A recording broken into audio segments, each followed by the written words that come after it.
ಜೈ ಗುರುಜಿ. ಯಾವತ್ತು ಹಳ್ಳೂರು ಗ್ರಾಮ ಪಂಚಾಯತಿಯ 5 ಹಳ್ಳಿಗಳ ಯುವ ಮಿತ್ರರೇ, ತಮ್ಮೆಲ್ಲರಿಗೂ ನಮಸ್ಕಾರಗಳು.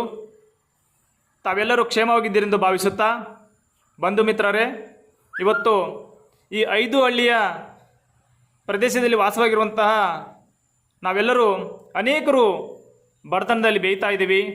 ಕಾರಣ ನಿರುದ್ಯೋಗ ಅನ್ನುವಂತಹ ಮಹಾರಾಕ್ಷಸನ ಕದಂಬ ಬಾವುಗಳಿಗೆ ಸಿಲುಕಿ ನಾವಿವತ್ತು ಬಡತನದಲ್ಲಿ ನರಳಾಡುವಂತಹ ಪರಿಸ್ಥಿತಿಗೆ ಬಂದು ನಿಂತಿದ್ದೇವೆ.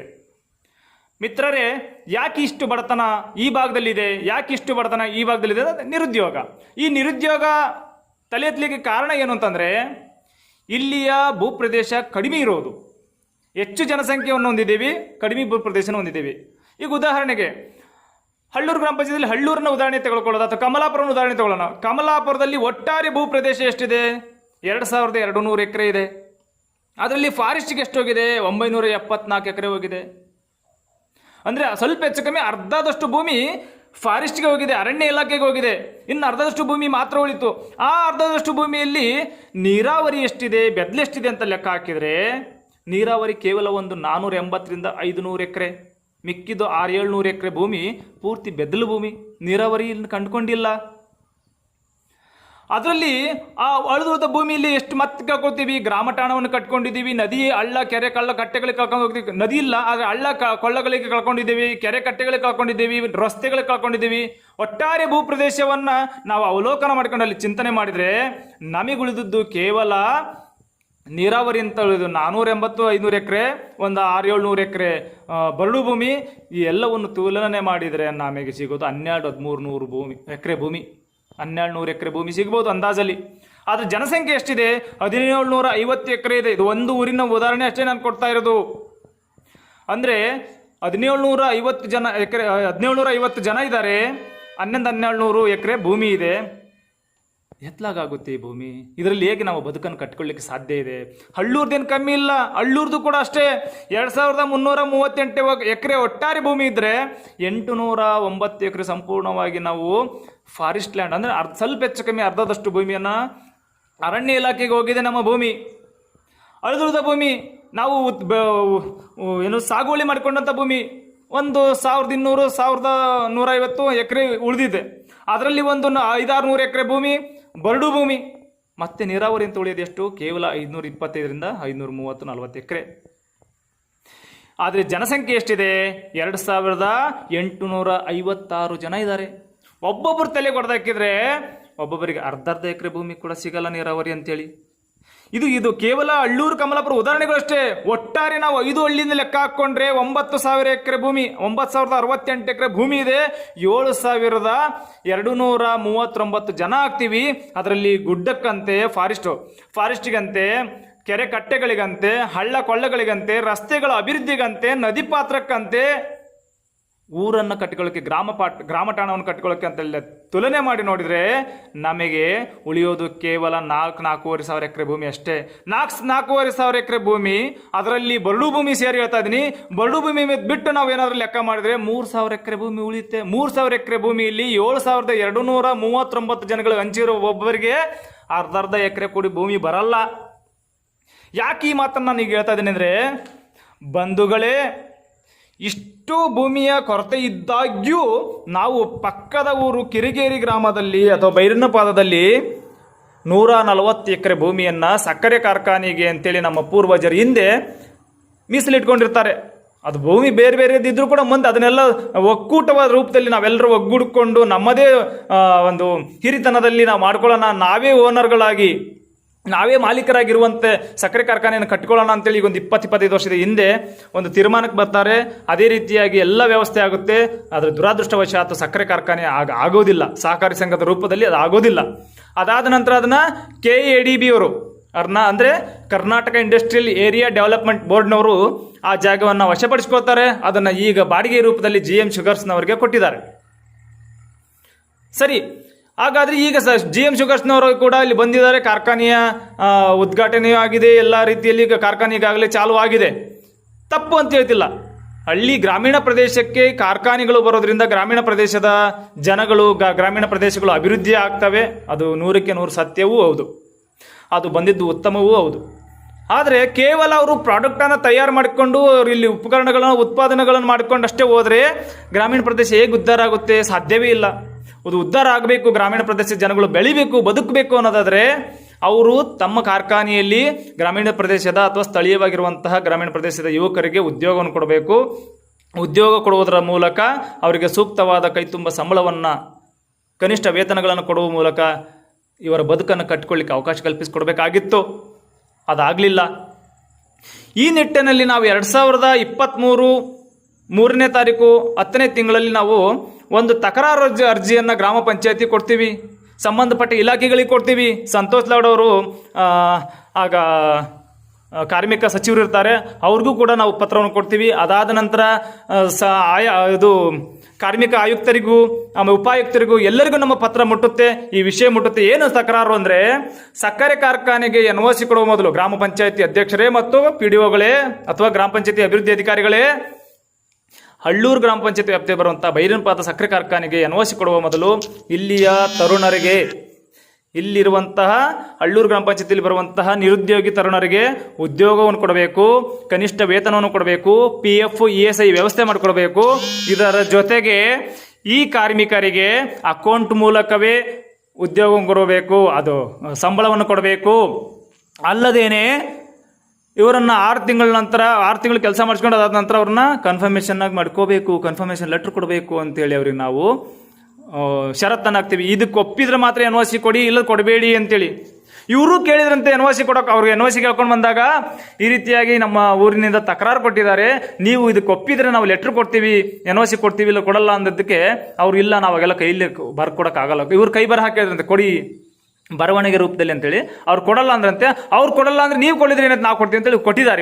ಇವರು NOC ಕೊಟ್ಟಿದ್ದಾರೆ, ಹಂಗೆ ಕೊಟ್ಟಿಲ್ಲ.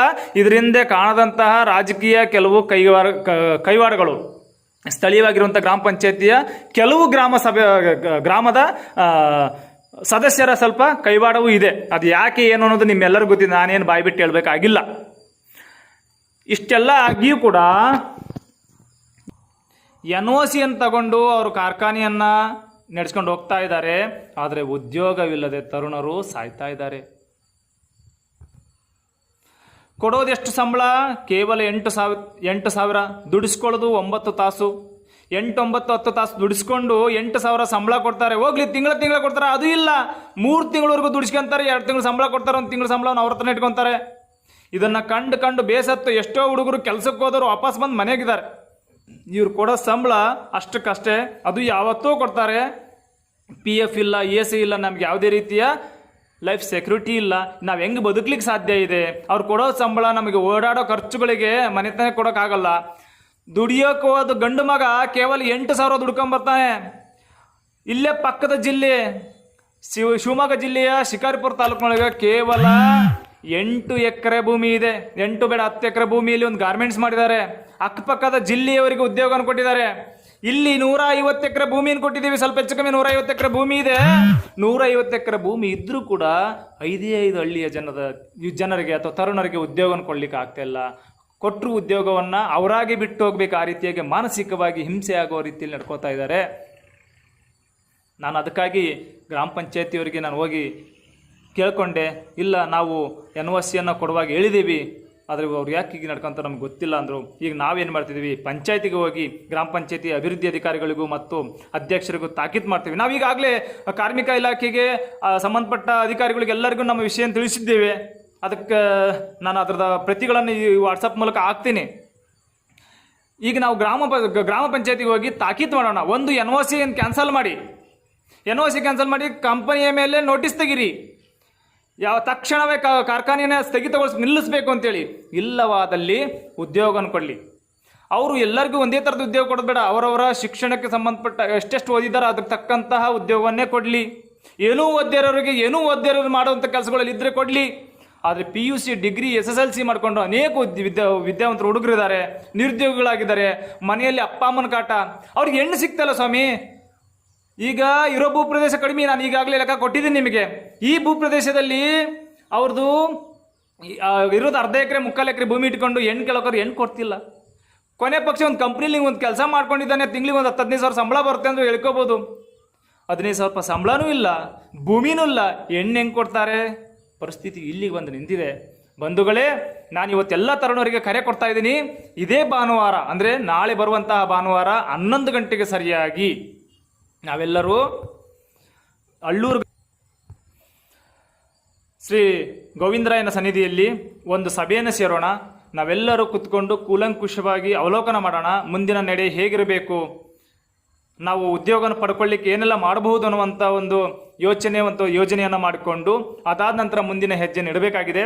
ಹಾಗಾಗಿ ಈ 5 ಹಳ್ಳಿಯ ಯುವಕರು ಈ ಕರೆಗೆ ಹೋಗೊಟ್ಟು 12ನೇ ತಾರೀಕು ಬರುತ್ತೆ ಭಾನುವಾರ, ನಾಳೆ ಬರುವಂಥ ಭಾನುವಾರ 12ನೇ ತಾರೀಕು 10ನೇ ತಿಂಗಳು. ದಯವಿಟ್ಟು ಭಾನುವಾರ ದಿವಸ ಬರಬೇಕು. 11 ಮಧ್ಯಾಹ್ನ ಬೆಳಗ್ಗೆ ಒಂದು 11ವರೆಗೆ ಈ ಸಭೆಯನ್ನು ಸೇರೋಣ. ಹೆಚ್ಚಿನ ಸಂಖ್ಯೆಯಲ್ಲಿ ಬರಬೇಕು. ಯಾರಿಗೆ ಬರ್ಲಿಕ್ಕೆ ಆಗಲ್ವೋ, ಯಾರಾದರೂ ಬೆಂಗಳೂರಲ್ಲಿ ಉದ್ಯೋಗಕ್ಕೆ ಹೋಗಿದ್ದೀವ್ರಿ, ನಾನು ಈಗ ಸಡನ್ ಅಂತ ಬರೋಕ್ಕಾಗಲ್ಲ ಅಂತಂದರೆ ನಿಮ್ಮ ಪಾಲಕರನ್ನಾದರೂ ಈ ಸಭೆಗೆ ಕಳಿಸುವಂಥ ಪ್ರಯತ್ನ ಮಾಡಿ. ಸಾಧ್ಯವಾದರೆ ಪಾಲಕರು ಮತ್ತು ಅಭ್ಯರ್ಥಿಗಳು ಕೂಡ ಬರೋರು ಬರಲಿ. ಬಂದು ಈ ಸಭೆಯನ್ನು ಸೇರಿ ಈ ಸಭೆಯಲ್ಲಿ ಒಂದು ಉತ್ತಮವಾದ ತೀರ್ಮಾನ ತೆಗೆದುಕೊಂಡು ಮುಂದಿನ ನಡೆ ಹೇಗಿರಬೇಕು ಅನ್ನೋದನ್ನು ಕಂಡುಕೊಳ್ಳೋಣ. ಒಂದು ಸ್ಪಷ್ಟಪಡಿಸ್ತೇನೆ, ಬಹುಶಃ ಈಗ ನಾವು ಈ ಸಭೆ ಕರೆದ ಮೇಲೆ ಕೆಲವರು ನಿಮಗೊಂದು ಪುಂಕಾನುಪುಂಕ ಪುಂಗುತ್ತಾರೆ. ಏನಂತಂದರೆ, ಮುಂದೆ ಗ್ರಾಮ ಪಂಚಾಯತ್ ಚುನಾವಣೆ ಬರ್ತಾ ಇದೆ, ಅದನ್ನು ತಲೆಯಲ್ಲಿ ಇಟ್ಕೊಂಡು ಇದೆಲ್ಲ ನಡೀತಾ ಇದೆ ಅಂತ ಈಗೇನಾದ್ರು ಹೇಳಿದರೆ ಒಂದು ಸ್ಪಷ್ಟಪಡಿಸ್ತೇನೆ. ಯಾವುದೇ ಕಾರಣಕ್ಕೂ ಶ್ರೀರಂಗನ ಸಾಕ್ಷಿಯಾಗಿ ಹೇಳ್ತಾ ಇದ್ದೀನಿ, ನಾನು ಯಾವುದೇ ಕಾರಣಕ್ಕೂ ಗ್ರಾಮ ಪಂಚಾಯತ್ ಚುನಾವಣೆ ವಿಚಾರ ತಲೆಯಲ್ಲಿ ಇಟ್ಕೊಂಡಿಲ್ಲ. ನಾನು ಗ್ರಾಮ ಪಂಚಾಯತ್ ಚುನಾವಣೆ ಅಭ್ಯರ್ಥಿಯೂ ಅಲ್ಲ, ಆಕಾಂಕ್ಷಿಯೂ ಅಲ್ಲ, ಅದರ ಅವಶ್ಯಕತೆ ನನಗಿಲ್ಲ. ಮತ್ತು ಸಕ್ಕರೆ ಕಾರ್ಖಾನೆಯಲ್ಲಿ ನನ್ನನ್ನು, ನನ್ನ ಅಣ್ಣನನ್ನು, ನನ್ನ ತಮ್ಮನನ್ನು, ನನ್ನ ಅಪ್ಪನ ಅಣ್ಣ ತಮ್ಮಳ ಮಕ್ಕಳನ್ನು ಯಾರನ್ನೋ ಸೇರಿಸ್ಬೇಕು ಅನ್ನೋ ವಿಚಾರವೂ ನಮ್ದಿಲ್ಲ, ಅದರ ಅವಶ್ಯಕತೆಯೂ ನಮಗಿಲ್ಲ. ನಾನು ಈ ತರುಣರನ್ನು ತುಂಬ ಪ್ರೀತಿಸುವವನಾಗಿದ್ದೇನೆ. ಈಗಿರುವಂಥ ತರುಣರು ಏನಿದ್ದಾರೆ, ಅವರು 8ನೇ ಕ್ಲಾಸು 5ನೇ ಕ್ಲಾಸ್ ಇದ್ದಾಗಲಿಂದ ಅವರೊಂದಿಗೆ ನಾನು ಒಡನಾಡಿಯಾಗಿದ್ದೇನೆ. ಆ ಕಾರಣದಿಂದಾಗಿ ನಾನು ಅವರಿಗೊಂದು ಉದ್ಯೋಗದ ವ್ಯವಸ್ಥೆಯನ್ನು ಮಾಡಿಕೊಡ್ಬೇಕು ಅಂತೇಳಿ 2023ರಿಂದ ಒಂದು ಕಟ್ಟುನಿಟ್ಟಿನಿಂದ ನಿರಂತರವಾಗಿ ಪ್ರಯತ್ನವನ್ನು ಮಾಡ್ತಾ ಇದ್ದೆ. ಇವತ್ತೊಂದು ಅವಕಾಶ ಸಿಕ್ಕಿದೆ ಬಂಧುಗಳೇ. ನೀವಿವತ್ತು ನಿರ್ಲಕ್ಷ್ಯ ಮಾಡಿದ್ರಿ ಅಂದರೆ ಮುಂಬರುವ ಗ್ರಾಮ ಪಂಚಾಯತ್ ಅಷ್ಟರೊಳಗೆ ಇನ್ನೇನು ಡಿಸೆಂಬರ್ಗೆ ಇವತ್ತು ಎಲ್ಲ ಗ್ರಾಮ ಪಂಚಾಯತ್ ಮೆಂಬರ್ಗಳು ಅಧಿಕಾರ ಮುಗಿದೋಗುತ್ತೆ. ಆಮೇಲೆ ನಾವು ಟರವನ್ನು ಕ್ಯಾನ್ಸಲ್ ಮಾಡ್ಸೋಕ್ಕಾಗಲ್ಲ, ಅಥವಾ ಎನ್ಒಸಿಯನ್ನು ಕ್ಯಾನ್ಸಲ್ ಮಾಡ್ಸೋಕ್ಕಾಗೋದಿಲ್ಲ, ಅಥವಾ ಅದನ್ನು ಮುಂದೆ ಗುರಿ ಇಟ್ಕೊಂಡು ನಾವು ಯಾವ ಹೋರಾಟನ ಮಾಡಲಿಕ್ಕೆ ಸಾಧ್ಯವಿಲ್ಲ. ಹಾಗಾಗಿ ನಾನು ಮಿತ್ರ ಬಂಧುಗಳೇ ನಿಮ್ಮಲ್ಲಿ ವಿನಂತಿ ಮಾಡ್ಕೊತೀನಿ, ಇದೇ ಭಾನುವಾರ ಸರಿಯಾಗಿ 11:30ಕ್ಕೆ ಶ್ರೀ ಲಕ್ಷ್ಮೀರಂಗನಾಥ ಸ್ವಾಮಿಯ ಅಡಿದಾವರಿಯಲ್ಲಿರುವಂತಹ ಗೋವಿಂದರಾಯನ ಸನ್ನಿಧಿಯಲ್ಲಿ ನಾವು ಸೇರೋಣ. ತಾವೆಲ್ಲರೂ ಬರ್ತೀರಿ ಅನ್ನುವಂಥ ನಿರೀಕ್ಷೆಯಲ್ಲಿದ್ದೇನೆ. ಹೆಚ್ಚಿನ ವಿಷಯಗಳನ್ನು ಮತ್ತೆ ಹಂಚ್ಕೊಳ್ಳೋಕ್ಕೆ ಇದು ಅಂತ ವಾಟ್ಸಪ್ ಅನ್ನೋಂಥ ವೇದಿಕೆ ಅಷ್ಟು ದೊಡ್ಡದಲ್ಲ. ನಾವು ಅಲ್ಲಿ ಬಂದು ನಾವು ಕೂಲಂಕುಷವಾಗಿ ಅಷ್ಟರು ಕೂತ್ಕೊಂಡು ಯೋಚನೆ ಮಾಡೋಣ. ಯಾರೆಲ್ಲ ನಿರುದ್ಯೋಗಿ ತರುಣರಿದ್ದೀರಿ, ಯಾರಿಗೆ ಉದ್ಯೋಗ ಬೇಕು ಅನ್ನೋರಿದ್ದೀರಿ, ಅಂಥವ್ರು ಅವಶ್ಯವಾಗಿ ಬರ್ರಿ. ಇಲ್ಲ ಅಂದರೆ ಏನು ಬೇಡ, ನಮಗೇನು ಅವಶ್ಯಕತೆ ಇಲ್ಲ, ಆದರೆ ನಾವೊಂದು ಪ್ರಯತ್ನ ಮಾಡಿದ್ದೇವೆ. ತಾವು ಈ ಕರೆಗೆ ಹೋಗೊಟ್ಟು ಎಷ್ಟು ಜನ ಬರ್ತೀರೋ ಅದರ ಮೇಲೆ ನಾವು ಮುಂದಿನ ಹೆಜ್ಜೆ ಇಡೋದು ಹೇಗೆ, ಮುಂದಿನ ನಿರ್ಣಯಗಳು ಏನು ಅನ್ನೋದನ್ನು ನಾನು ತಮ್ಮ ಮುಂದೆ ಹಂಚ್ಕೊಳ್ತೀನಿ. ಇಷ್ಟೇಳಿ ನಾನು ಈ ಮಾತನ್ನು ಮಾತಾಡ್ತಾ ಇವತ್ತಿನ ಈ ಒಂದು ಕರೆಗೆ ನಾನು ತಮ್ಮೆಲ್ಲರಿಗೂ ಕರೆ ಕೊಡ್ತಾ ನನ್ನ ಮಾತುಗಳು ಮುಗಿಸ್ತೀನಿ. ಬಂಧುಗಳೇ, ಜೈ ಶ್ರೀರಾಮ್, ಜೈ ಗುರುಜಿ.